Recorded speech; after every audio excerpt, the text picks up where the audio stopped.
a little bit about my job overall.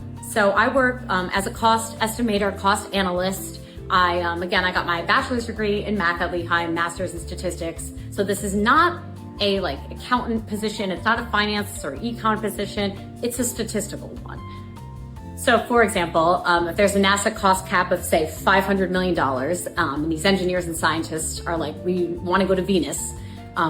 We want these things on our spacecraft. We want this propulsion system, this thermal system, this particular type of structure. And we need these 3 instruments to do these 3 things. Can we do this within $500 million? So it's an iterative process back and forth to fit their designs within a NASA cost cap. And it's not just fitting the hardware designs within this cost cap.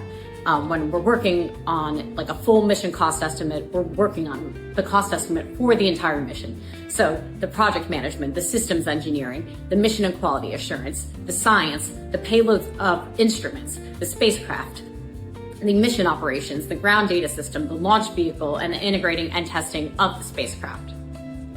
And you might ask, how do we estimate the cost of something that we've never flown into space before? So we use a variety of cost models that take certain technical parameters to estimate the cost of, say, your spacecraft and your instruments. We use a historical analogy cost as well as many other things to pull together this full mission cost estimate. So the majority of the work that I do is for NASA mission concepts and mission proposals. So before a mission formally becomes a development project.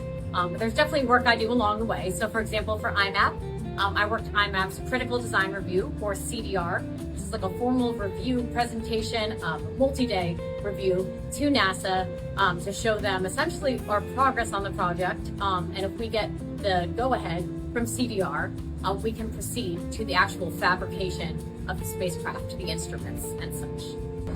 So I was actually back on Lehigh's campus last week for the career fair. And Lehigh's career fair is actually how I got my job. So I work for the Johns Hopkins Applied Physics Lab, or JHU APL.